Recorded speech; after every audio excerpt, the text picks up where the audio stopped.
258만 명. 여러분, 이 숫자가 무엇을 의미하는지 아십니까? 대한민국에서 일할 능력은 있지만 그냥 아무것도 안 하고 쉬었다고 답한 비경제 활동 인구의 역대 최대치입니다. 더 소름 돋는 건 그중 75만 명이 우리 사회의 엔진이 되어야 할 15세에서 29세 사이의 청년들이라는 사실이죠.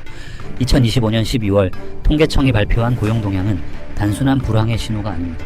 청년 4명 중 1명이 구직 사이트조차 접속하지 않는 자발적 고립 상태에 빠졌습니다. 실업률은 3%대라고요? 그건 속임수입니다.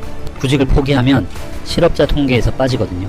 오늘 이 영상에서는 2025년의 마지막 달 대한민국 경제의 심장이 멈춰가고 있다는 증거들을 아주 잔인할 정도로 솔직하게 파헤쳐 보겠습니다. 이 숫자들이 여러분의 연금, 여러분의 집값, 그리고 여러분의 미래를 어떻게 갉아먹고 있는지 지금 바로 공개합니다. 안녕하세요. 머니페이퍼입니다.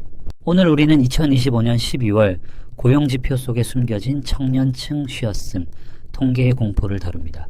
정부는 고용률이 견조하다고 말하지만 현장의 목소리는 절망 그 자체입니다. 자, 바로 본론으로 들어가 보죠. 먼저 용어부터 정리하고 가야 합니다. 여러분, 뉴스에서 실업률이 역대 최저 수준입니다 라는 말을 들으면 어떤 생각이 드시나요? 내 주변엔 다 백수인데 대체 누가 취업했다는 거야? 라고 화가 나실 겁니다.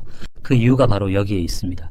통계청은 지난 4주간 적극적으로 구직 활동을 한 사람만 실업자로 분류합니다. 하지만 지금 우리가 주목하는 쉬었음 인구는 아예 구직 시장을 떠나버린 사람들입니다. 경제학에서는 이들을 비경제 활동 인구라고 부르죠.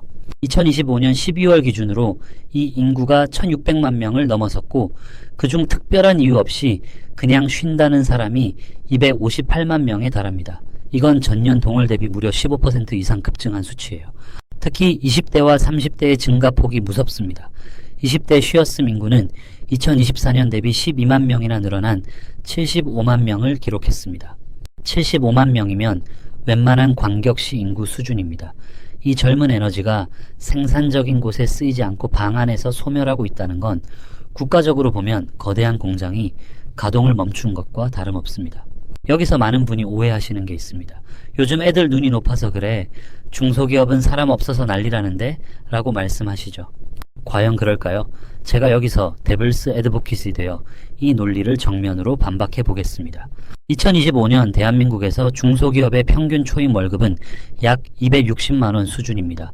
그런데 수도권의 원룸 월세와 물가 상승률을 대입해 보죠. 월세 70만원, 관리비 15만원, 식비 80만원, 교통비와 통신비 20만원. 남는 돈으로 저축해서 집을 사고 결혼을 한다? 이건 산술적으로 불가능한 미션입니다. 반면 상위 10% 대기업의 초봉은 6천만 원을 훌쩍 넘습니다. 임금 격차가 2배를 넘어 3배에 육박합니다. 한번 중소기업이라는 낙인이 찍히면 대기업으로 이직하기가 하늘의 별 따기인 구조 속에서 청년들에게 중소기업 취업은 내 인생을 적에 매도하는 행위처럼 느껴지는 겁니다. 그들은 눈이 높은 게 아니라 생존 확률이 낮은 도박에 판돈을 걸지 않기로 결심한 것뿐입니다. 실제 사례를 하나 들려드릴게요. 경기도 삼본에 사는 29세 박준혁 씨의 이야기입니다. 그는 소위 말하는 직어국 공대를 졸업하고 기사 자격증만 3개를 땄습니다. 2024년부터 2025년 상반기까지 50군데가 넘는 곳에 원서를 넣었죠. 처음엔 대기업만 봤어요. 그런데 다 떨어지더라고요. 그래서 눈을 낮춰 매출 50억 규모의 중소기업 면접을 보러 갔죠. 그런데 면접관이 이러는 거예요. 우리는 야근 수당 없는데 괜찮지? 대신 가족 같은 편안한 분위기야. 그 말을 듣는 순간 머리가 띵 하더라고요. 가족한테 돈 안 주고 일 시키는 게 요즘 가족인가요? 결국 준혁 씨는 2025년 12월 현재 구직 활동을 완전히 접었습니다. 오전 11시에 일어나 편의점 도시락으로 끼니를 때우고 오후에는 게임을 하거나 커뮤니티 게시판을 떠돕니다. 밤에는 배달 알바를 해서 최소한의 생활비만 법니다.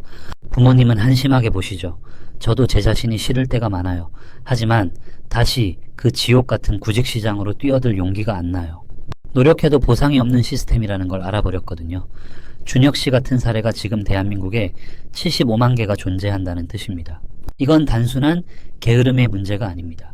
우리 사회의 보상 시스템과 고용 구조가 완전히 고장났다라는 가장 강력한 증거입니다.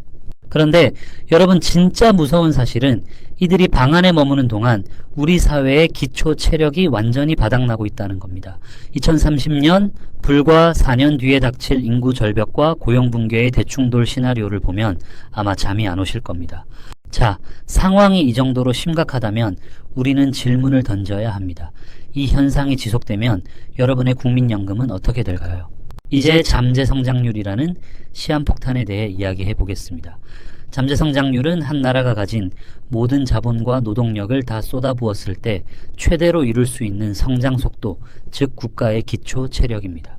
지금 대한민국은 2025년 12월 고용지표를 기점으로 이 잠재성장률이 0%대로 수렴하는 데드크로스에 직면했습니다.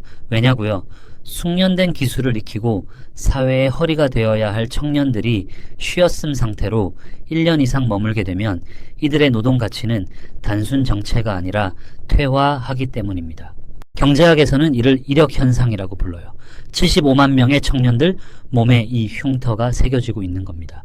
여기서 많은 분이 외국인 노동자 더 많이 들여오면 해결되는 거 아냐 라고 하십니다.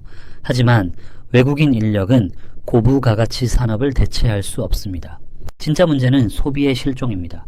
외국인 노동자들은 번 돈을 본국으로 송금하지만 우리 청년들은 여기서 돈을 써야 합니다. 75만 명의 소비 주체가 사라진 내수시장은 쪼그라들 수밖에 없습니다. 서울 관악구에서 고깃집을 운영하는 최 사장님의 사례를 보죠. 옛날엔 취업했다고 한턱 내러 오는 젊은 친구들이 많았어요. 근데 요즘은 애들이 안 보여요. 다들 방 안에서 편의점 도시락만 먹나 봐요. 손님은 없는데 인건비는 오르고 이제 폐업을 고민 중입니다. 이 비명은 시작에 불과합니다. 진짜 재앙은 국민연금에서 터집니다. 75만 명의 쉬었음. 청년들은 연금 보험료를 내지 않습니다. 지금의 오봉육송 세대가 받을 연금을 메꿔줘야 할 애들이 방에 누워있으니 연금 고갈 시점은 당초 예상보다 2 최세 3년 더 앞당겨질 겁니다. 국가 재정 자체가 파탄 난다는 뜻이에요. 정부는 수십조 원을 쏟아부었지만 왜 실패했을까요? 정부가 만드는 일자리는 대부분 단기 알바성이기 때문입니다. 공원 청소 같은 일이 청년들의 미래를 보장해주지는 못하죠. 오히려 도덕적 해이만 불러왔습니다. 기업들은 2026년 전망을 어둡게 보고 채용문을 닫고 있습니다. 정부 정책과 시장 수요가 따로 노는 미스매치의 극치가 지금의 258만 쉬었음 인구를 만든 겁니다. 과연 2026년에는 나아질까? 아니요. 통계학자들은 2026년이 진짜 지옥의 문이 열리는 해가 될 것이라고 경고합니다. 이제는 노동력의 질적 증발을 걱정해야 합니다. 75만 명의 청년이 사회적 관계가 끊기고 3년이 넘어가면 다시는 노동시장으로 복귀할 수 없는 영구적 비경제활동 인구가 됩니다. 국가적으로 가장 비싼 교육을 시켜놓은 인적 자본을 쓰레기통에 버리는 꼴이죠. 내가 안 벌고 내 부모 돈으로 조용히 살겠다는데 그게 왜 문제냐고요? 자본주의는 순환으로 먹고 삽니다. 이들이 소비를 안 하면 대기업 밑에 수십만 개 중소기업과 자영업자는 줄도산합니다. 2025년 말 시작된 자영업 폐업대라는 소비 주체인 청년층이 쉼을 선택하며 혈류가 막힌 결과입니다. AI가 일자리를 뺏는 것 아니냐고요? AI 혁명보다 청년들이 의욕을 잃고 이탈하는 속도가 훨씬 빠릅니다. AI 시대일수록 인간의 창의성이 중요한데 우리 청년들은 생존 본능마저 거세당하고 있습니다. AI는 도구일 뿐 그 도구를 들 사람이 없으면 나라는 첨단 기계를 갖춘 거대한 양로원이 될 뿐입니다. 2025년 12월의 통계는 우리에게 마지막 경고를 보내고 있습니다. 이제 우리는 어떻게 해야 할까요? 정부는 단기 처방이 아닌 심폐소생을 해야 합니다. 3개월짜리 알바가 아니라 기업이 채용을 두려워하지 않게 고용의 유연성을 주되 재교육을 보장하는 유연안정성 모델이 필요합니다. 대기업과 중소기업의 격차를 깨는 파격적인 정책이 2026년의 최우선 순위가 되어야 합니다. 구독과 좋아요, 알림 설정 부탁드립니다. 여러분의 구독은 머니페이퍼 컨텐츠 제작에 큰 힘이 됩니다. 개인적으로는 포트폴리오 커리어를 준비해야 합니다. 대기업 공채만 바라보며 이제 3년씩 쉬는 것은 노동 근육을 마비시키는 행위입니다. 아주 작은 프로젝트라도 시작하세요. 블로그, 유튜브, 스타트업 인턴 뭐든 좋습니다. 2026년 기업들은 학교 이름보다 공백기 동안 무엇을 스스로 만들어냈나를 봅니다. 쉼을 정지가 아닌 실험의 시간으로 강제 전환해야 합니다. 이민이 답인가? 라고 묻는 분들께 말씀드립니다. 전 세계가 비슷한 문제를 겪고 있습니다. 도피가 아닌 전략이 되어야 합니다. 어디에 있든 대체 불가능한 숙련도를 갖추지 못하면 그곳에서도 여러분은 쉬었음 인구가 될 뿐입니다. 마지막으로 오늘 내용을 요약해 보겠습니다. 2025년 12월 쉬었음 인구 258만 명은 한국 경제의 심장이 멈추고 있다는 마지막 경고입니다. 청년들의 구직 포기는 사회 구조적 모순의 결과이며 2026년 우리는 국가적 패러다임 전환과 개인의 생존 전략을 동시에 실행해야 합니다. 처음에 말씀드렸던 258만 명이라는 숫자, 이 숫자는 단순히 종이 위의 통계가 아니라 방 안에서 천장을 보고 있을 누군가의 아들이자 딸, 그리고 우리 자신의 모습일 수도 있습니다. 멈춰버린 엔진을 다시 돌릴 열쇠는 일해라는 채찍이 아니라 일하면 보상받는다는 믿음을 회복시켜주는 것입니다. 여러분은 이 쉬었음 통계를 보며 어떤 생각이 드셨나요? 여러분의 솔직한 의견을 댓글로 남겨주세요. 오늘 영상이 도움되셨다면 구독과 좋아요 부탁드립니다. 지금까지 머니페이퍼였습니다. 여러분의 내일이 오늘보다 활기차길 진심으로 응원합니다. 감사합니다.